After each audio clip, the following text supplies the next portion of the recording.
Serangga mengalami metamorfosa untuk menjadi lebih baik. Dan analogi yang sama berlaku untuk manusia.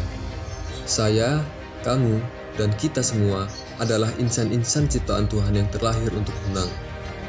Kita semua punya kesempatan yang sama untuk tumbuh dan berusaha. Saya Muhammad Iqbal Farhan, dan inilah cerita saya.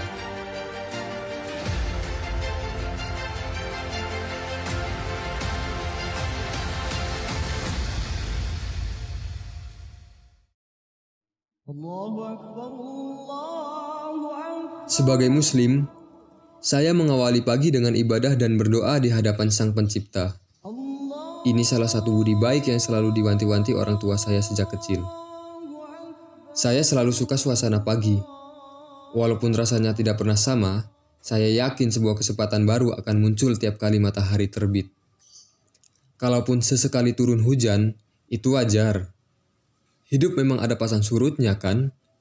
Yang terpenting, kita selalu punya pilihan untuk selalu belajar.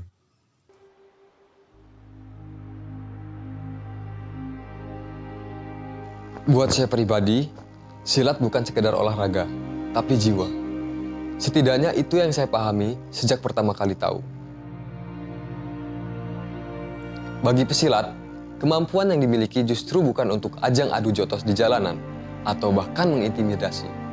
Tapi lebih ke persaudaraan, belajar mengendalikan diri, dan tanggung jawab sosial. Gerakan-gerakan di dalam silat juga memiliki filosofi. Kuda-kuda misalnya, posisi ini dilakukan dengan tangan terbuka. Artinya, seni bela diri tidak diciptakan untuk menyakiti, melainkan membela diri. Ketika lawan tetap menyerang, maka yang kita pakai adalah hindaran. Jika mereka masih melawan, kita merespon dengan tangkisan. Jika masih menyerang juga, maka kita kunci.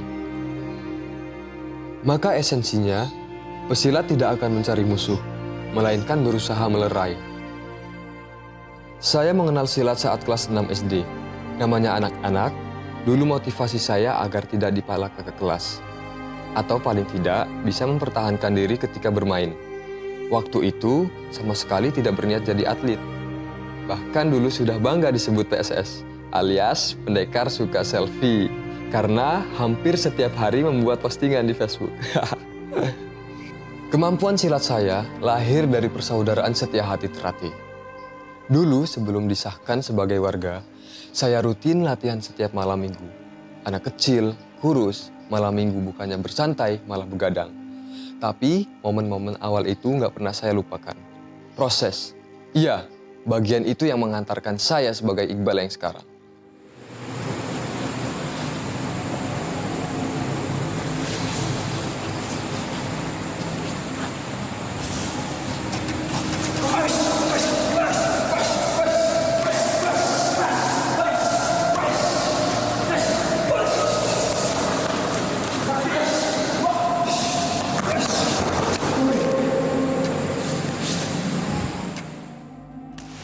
Dulu, saya sempat tidak diizinkan untuk menjadi atlet.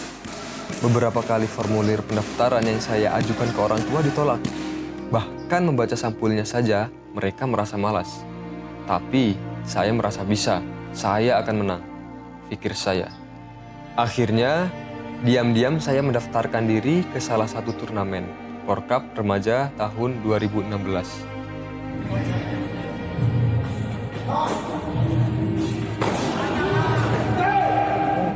Keyakinan saya ternyata berbuah manis. Saya keluar sebagai juara pertama di kelas C Putra se-kabupaten dan digandeng ke tingkat provinsi. Tapi masalah lama kembali muncul. Tentu saja persetujuan orang tua saya. Tapi waktu itu saya memohon kepada Tuhan. Semoga dengan kemenangan saya, hati orang tua saya luluh. Waktu itu ayah mengingatkan bahwa pertandingan di provinsi adalah pertandingan terakhir. Dengan berat hati, akhirnya saya mengiyakan. Mau bagaimana? Kalau saya melawan, saya takut dimakan batu belah batu petangkup. Kemudian, hari berganti, kesempatan bertambah, kemampuan bertumbuh. Pemahaman saya mengenai gerakan-gerakan semakin tinggi. Sejalan dengan restu orang tua saya ke dunia silat. saya sepenuhnya diizinkan untuk mengikuti turnamen dimanapun. Mulai saat itu, saya tidak takut pulang dengan kaki lebam setelah bertanding. Akhirnya, saya mendapatkan kepercayaan ayah dan ibu saya. Yes!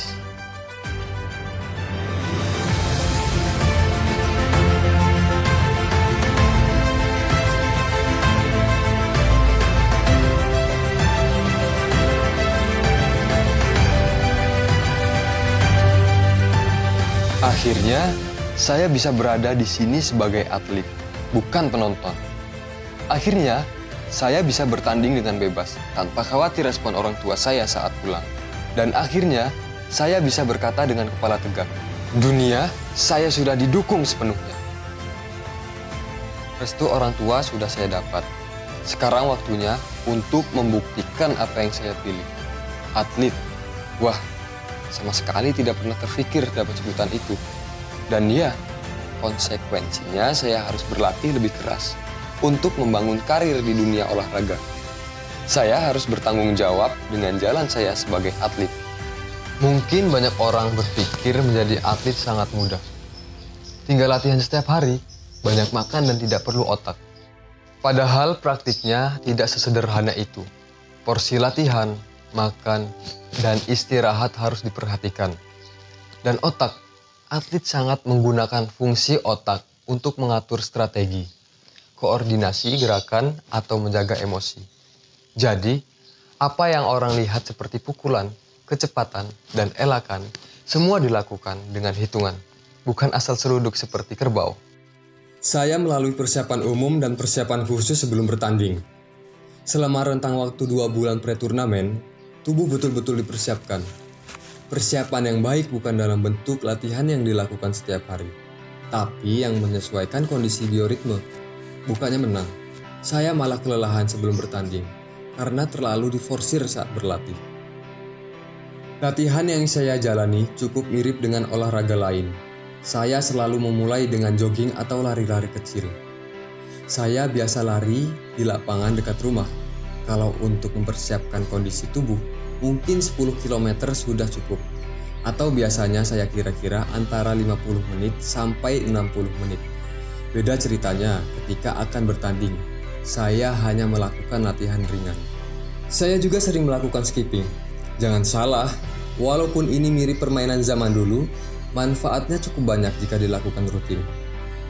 Seperti bisa menurunkan berat badan, meningkatkan kesehatan jantung, kepadatan tulang, memperbaiki keseimbangan tubuh, kebugaran tubuh, dan melatih pernafasan.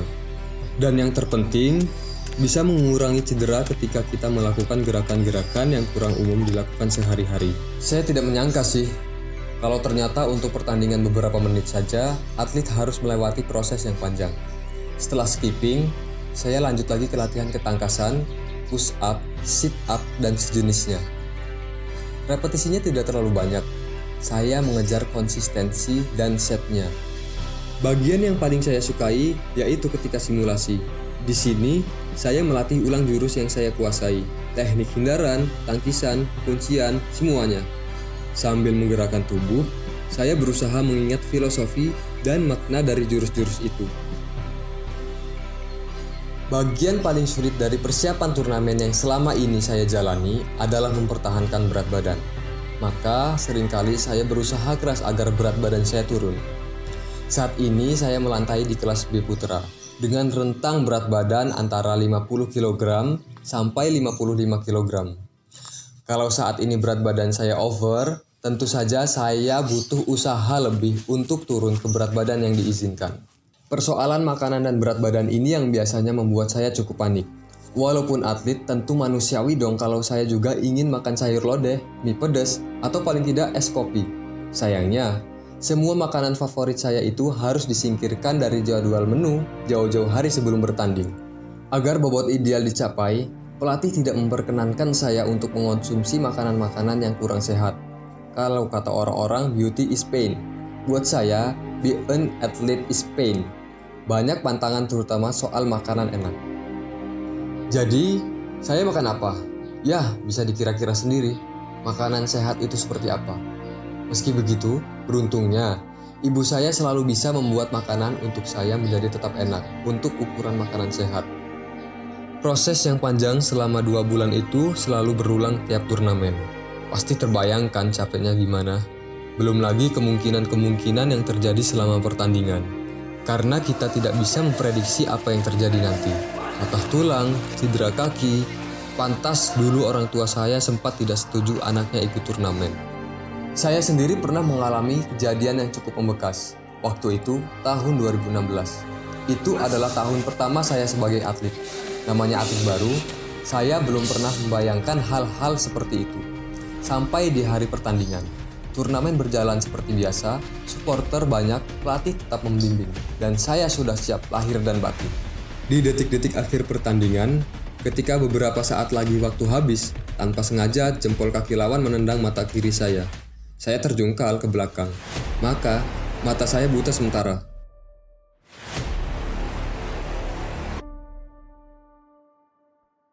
Wah, waktu itu saya benar-benar takut kalau mata saya betul-betul buta permanen.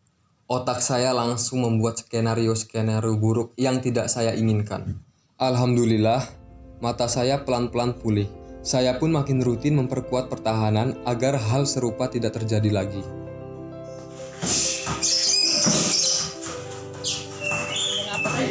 Bingung nggak?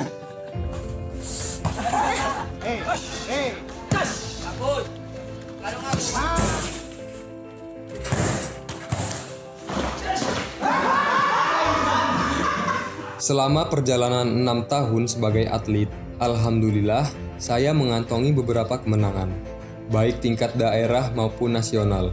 Bahkan kuliah saya di salah satu kampus Bonafit di Lampung juga bisa terwujud karena olahraga ini. Intinya, di samping doa orang tua dan campur tangan Tuhan, beberapa pencapaian bisa terjadi karena dedikasi saya sebagai atlet dan sebagai pesilat.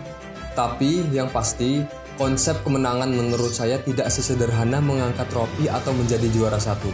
Luas sekali.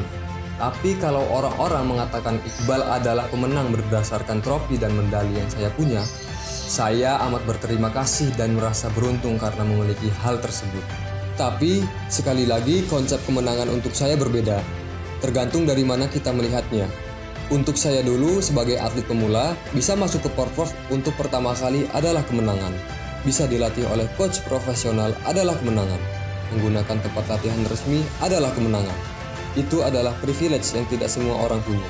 Lalu, menjadi atlet setelah proses yang panjang juga menurut saya adalah kemenangan.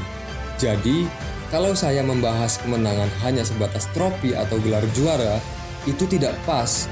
Saya bukan meromantisasi kekalahan, bukan. Tapi, di luar kemenangan teknis, kemenangan yang sesungguhnya sangat subjektif. Banyak orang di luar sana yang tidak punya akses untuk memperoleh kemenangan teknis. Teknis di sini kemenangan dalam pertandingan. Padahal, kemenangan mereka bisa jadi memang tidak di sana. Cara seseorang melihat karirnya berpengaruh terhadap cara mereka melihat kemenangan. Saya memenangkan banyak gelar juara. Tentu itu juga diikuti perolehan medali yang banyak juga. Tetapi, jika saya mengukur kemenangan berdasarkan medali, saya hanya merasa menang ketika membawa pulang medali. Tidak legowo. Padahal, sejatinya ada banyak kemenangan yang layak dikenal orang.